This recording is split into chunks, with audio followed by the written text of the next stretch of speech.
I hope this diagram is clear to you all. So proceeding to next page or next slide. Now here comes points to ponder, which are very important regarding the important questions which have been asked previously in NEET and AIMS exams, and these are basically the frequently asked questions and very important. So I've summarized all the important questions from this topic, and so let's discuss them.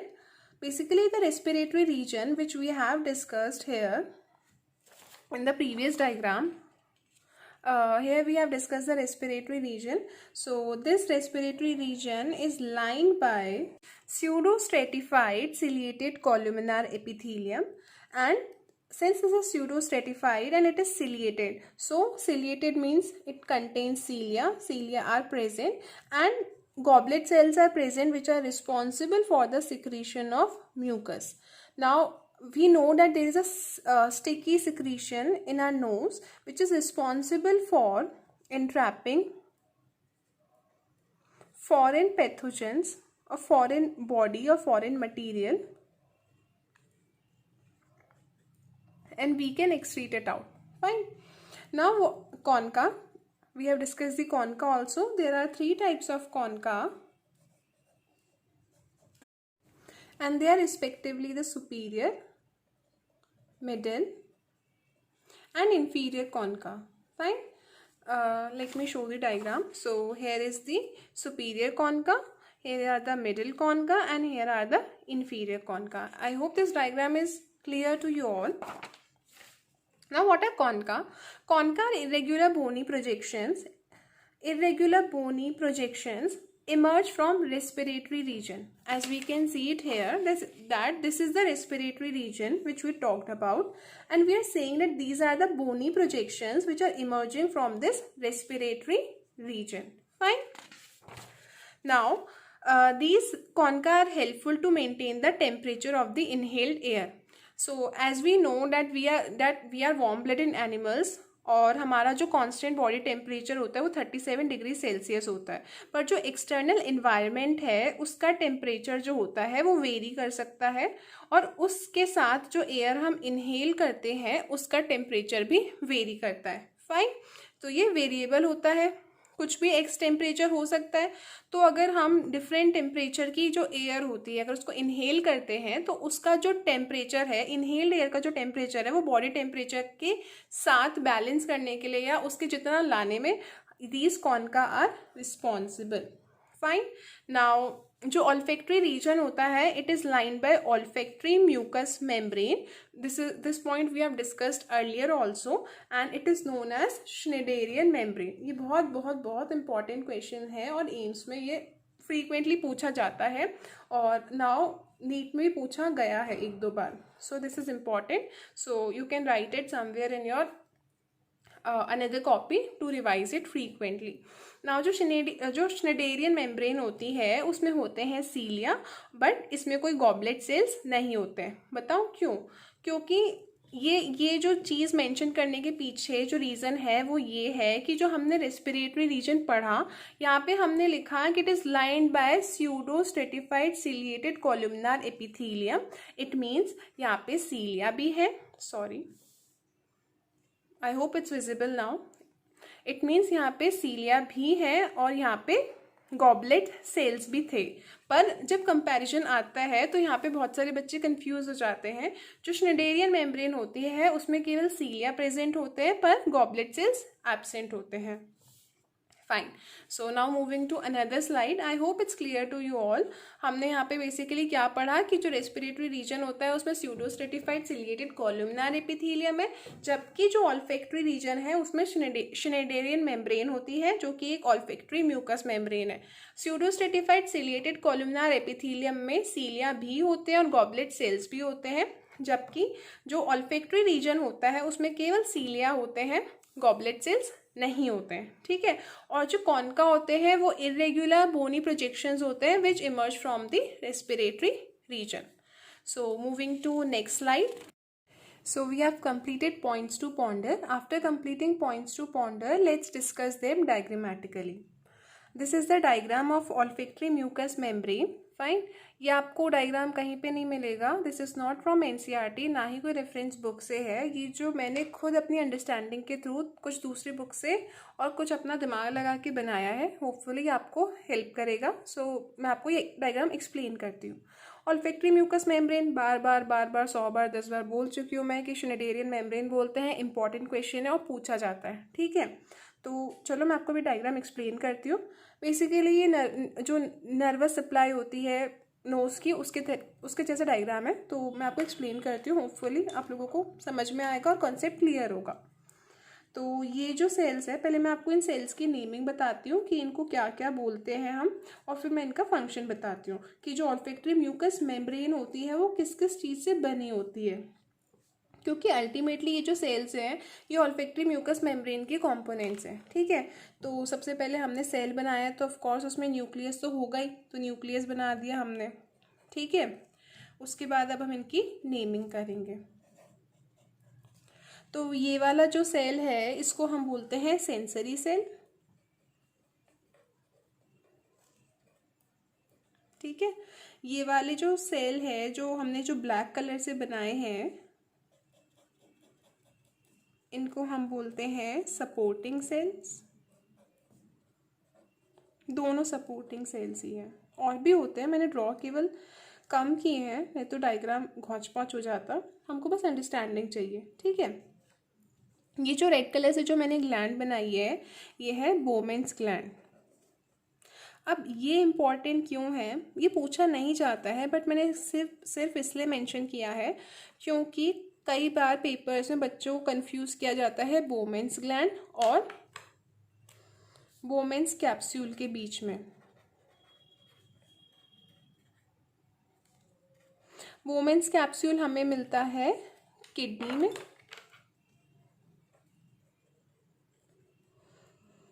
और जो Bowman's gland है वो हमें मिलती है nose में। तो आप लोग इस चीज़ का ध्यान रखना, ये इम्पॉर्टेंट पॉइंट है, और इसको गलत मत करना क्वेश्चन को, ठीक है।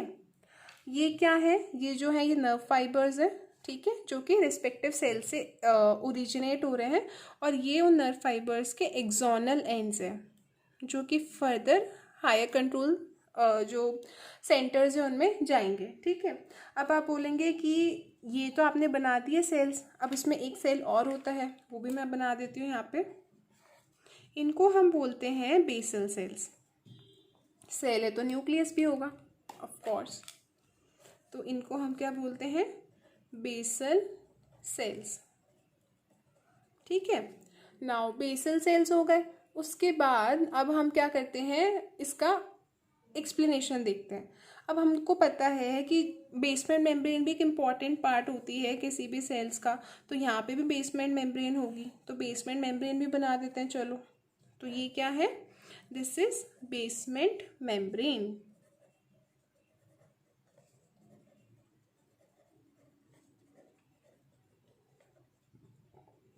ठीक है। अब आप बोलेंगे कि आपने ये रेड रेड क्या बना रखा है, तो ये है सीलिया। हमने डिस्कस करा था कि जो श्नेइडरियन मेम्ब्रेन होती है या फिर ऑल्फैक्टरी म्यूकस मेम्ब्रेन होती है उसमें सीलिया प्रेजेंट होते हैं, जबकि गॉबलेट सेल्स एब्सेंट होते हैं, ठीक है। तो हमने यहाँ पे सीलिया बना दिया। सीलिया कहाँ प्रेजेंट है, on free margin of sensory cells. Sensory cell तो थे ये जो हमने अभी बनाए ऊपर, ये सेंसरी सेल्स हैं। इनकी जो फ्री मार्जिन है इनके सरफेस पे क्या प्रेजेंट है, सीलिया। एंड सीलिया का फंक्शन क्या है, सीलिया का फंक्शन है to entrap the foreign particles and preventing them from reaching the higher centres और बेसिकली द लंग्स और the important organs which are involve in the respiratory system, fine. So और जो ये एक्सोनल एंड्स है ये basically ultimately जाते कहाँ हैं, ये भी तो पता होना चाहिए। जो एक्सोनल एंड्स है ये कहाँ जाएंगे, तो जो एक्सोनल एंड्स है ये जाते हैं to olfactory bulbs of olfactory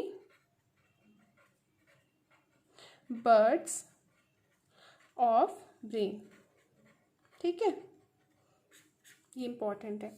तो अब चलो ये हमने लिख लिया, डायग्राम हमने कंप्लीट कर लिया है। सो नाउ एक बार दोबारा से इसको रिवाइज करते हैं। हमने पढ़ा यहाँ पे क्या क्या है, सपोर्टिंग सेल्स है, उसके बाद यहाँ पे है सेंसरी सेल्स जो कि जो सिग्नल है, जो ऑल्फेक्शन का सिग्नल है उसको सेंस करेंगे। और जो सेंसरी सेल्स है उन पे है सीलिया। सीलिया का जो फंक्शन है वो है to interrupt the foreign bodies. जो सपोर्टिंग सेल्स है वो सपोर्ट करते हैं सेंसरी सेल्स को इन वेरियस फंक्शंस।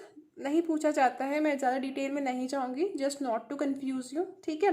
उसके सेंसरी सेल से जो क्या बोलते हैं नर्व एंडिंग्स होती है और जो एक्सोनल एंड्स होते हैं वो फाइनली जाते हैं to olfactory bulbs of brain. Fine. जो इम्पोर्टेंट क्वेश्चन है वो ये है कि जो इसमें बोमेंस ग्लैंड होती है जबकि किडनी में बोमेंस कैप्सूल होता है। और ये है पॉइंट ऑफ कन्फ्यूजन जहाँ पे एग्जामिनर आप लोगों को कंफ्यूज करने की कोशिश करता है। ये पूरा डायग्राम बनाने के पीछे केवल यही क्वेश्चन था जिसको मुझे आपको एक्सप्लेन करना था। आई होप आपको ये डायग्राम क्लियर हुआ है। जो मैंने पॉइंट्स टू पॉन्डर में जो पॉइंट्स डिस्कस किए थे वो आपको समझ में आए हैं, ठीक है। तो now moving to next slide. So now we will discuss the diagrammatic representation of nasal septum. तो यहाँ पे मैंने बनाया है lateral view of nose. Lateral view of knows मैंने आपको इसलिए बनाया है क्योंकि जो हमने पहले जो बॉक्स फॉर्म में एक रफ डायग्राम बनाया था जिसमें आपको बताने की कोशिश कर रही थी कि जो नेजल जो इंटरनल नोज है उसका रूफ कैसे बनता है, उसका फ्लोर कैसे बनता है और उसकी जो लेटरल वॉल्स होती है वो कैसे बनती है, वो उस टाइम मैं आपको नहीं समझा पा रही थी और मैं भी समझा पाई होंगी। But let's discuss it again so that जो आपको कॉन्सेप्ट है जो चीज़ें हैं वो आपको ढंग से समझ में आ जाए।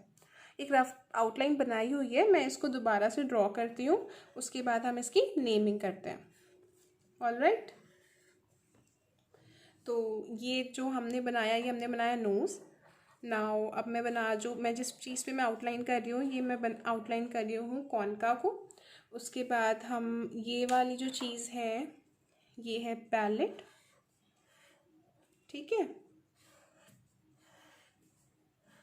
हमने बोला था ना कि जो फ्लोर होता है वो पैलेट बनाती है, जो रूफ होती है वो इथमॉइड बोन बनाती है और जो लेटरल वॉल्स होती है वो कॉन्का बनाती है। कॉन्का हमने डिस्कस करा था कि जो कॉन्का होते हैं वो बोनी प्रोजेक्शंस होते हैं। तो बस यही सब है जो कि मैं डायग्रामेटिकली एक्सप्लेन कर रही हूँ ताकि आपको थ्योरी नोट्स नहीं पढ़ने पड़े। जब आप क्विक रिविजन कर रहे हो आप डायग्राम को देखें और आपको सब कुछ रिवाइज हो जाए। फाइन। नाउ ये जो मैं बना रही हूँ olfactory membrane. Olfactory mucus membrane हमने लास्ट वीडियो में डिस्कस करा था, ठीक है। डायग्रामेटिकली भी एक्सप्लेन कर चुके हैं हम और हम थ्योरी पार्ट भी डिस्कस कर चुके हैं। आई होप आप लोगों को वो चीज़ याद है और अगर याद नहीं है तो पुराने वीडियो जाइए और देखिए, अगेन एंड देन देखिए, कॉन्सेप्ट बनाइए, क्योंकि बायो एक बहुत स्कोरिंग सब्जेक्ट है और इसमें मार्क्स लूज़ करना इज़ सबसे बड़ी बेवकूफ़ी। तो try to gain maximum number of marks in bio, don't ignore it. ज़्यादातर बच्चे सोचते हैं बायो कर लेंगे हो जाएगी, पर नहीं होती है। 360 मार्क्स बहुत होते हैं और आप लोग इसको अच्छे से और आसानी से गेन कर सकते हैं। बायो सब लोग बोलते हैं रटने का सब्जेक्ट है, बट नहीं, बायो भी समझने का सब्जेक्ट है अगर आपने कॉन्सेप्ट बना लिए। और बेसिकली इम्पॉर्टेंट इसलिए भी है क्योंकि जब आप MBBS फर्स्ट प्रॉफ में जाएंगे तो ये आपका बेसिक बिल्डअप करेगी। अगर आपको ये सब चीज़ें अभी से क्लियर होगी तो वहाँ पे जाके आपको जो मेन सब्जेक्ट्स है, कोर सब्जेक्ट्स है, फिजियोलॉजी है, वो आपके लिए बहुत आसान हो जाएगा। और ये मैं एक्सपीरियंस के बेसिस पे बोल रही हूँ क्योंकि फर्स्ट ईयर पे मुझे फिजियोलॉजी इसलिए ही आसान लगा क्योंकि मेरा जो बेसिक था बायो का वो बहुत स्ट्रॉन्ग था, ठीक है। तो अब हम इसकी लेबलिंग करते हैं, बहुत गप्पे मार ली, ठीक है। तो ये क्या है, ये है कॉन्का। अगर चाहें तो इसको बोल सकते हैं सुपीरियर, इसको बोल सकते हैं मिडिल और इसको बोल सकते हैं इन्फीरियर, ठीक है। उसके बाद जैसे मैंने बोला पहले आपको, ये है ऑल्फैक्टरी मेम्ब्रेन,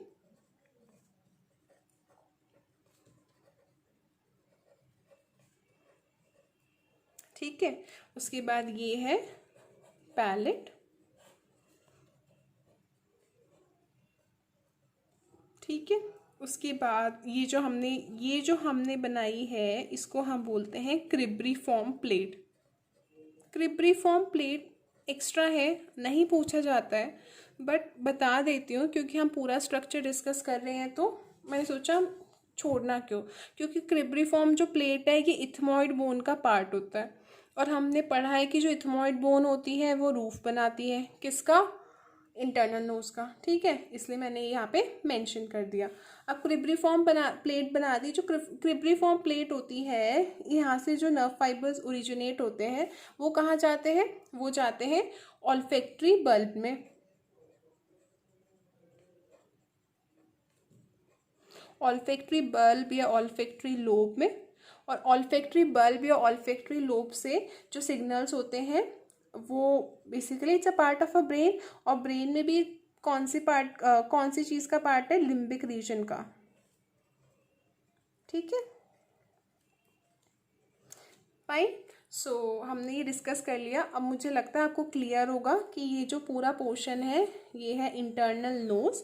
इंटरनल नोज है ये, जिसका रूफ बना रही है हमारी पैलेट, जिसकी लेटरल वॉल बना रहे हैं हमारे कॉर्न का, और जिसका सॉरी ये रूफ नहीं है, ये फ्लोर है, गलती हो गई, जिसका फ्लोर बना रही है हमारी पैलेट, जिसका रूफ बना रही है हमारी क्रिब्रिफॉर्म प्लेट, और जिसके लेटरल वॉल्स बना रहे हैं हमारे कॉर्न के। क्रिब्रिफॉर्म प्लेट में जो क्रिब्रिफॉर्म प्लेट है वो इथमॉइड बोन का पार्ट है, और जो क्रिब्रिफॉर्म प्लेट से जो नर्व फाइबर्स जो ओरिजिनेट हुए थे ऑल्फैक्टरी मेम्ब्रेन से, वो जाते हैं ऑल्फैक्टरी बल्ब को, और ऑल्फैक्टरी बल्ब जो है वो लिम्बिक रीजन ऑफ ब्रेन का एक पार्ट है। तो ये हमने डिस्कस कर लिया इस डायग्राम के through lateral view of nose, जिसमें हमें diagrammatic representation of nasal septum मिल गया, और हमें इंटरनल नोज का जो स्ट्रक्चर था, जो बाउंड्रीज थी, वो भी समझ में आ गई। और now with this diagram we comes to an end, और हम हमारा टॉपिक कंप्लीट करते हैं नोज, और नेक्स्ट वीडियो में हम स्टार्ट करेंगे लैरिंग्स। So thank you guys. ये सारे नोट्स आपको अवेलेबल होंगे डिस्क्रिप्शन में, जिसमें लिंक दिया होगा गूगल ड्राइव का, और आप सेशन नोट्स से के थ्रू मतलब सेशन नोट्स आप हमारे इंस्टाग्राम पेज से भी एक्सेस कर सकते हैं। Thank you guys.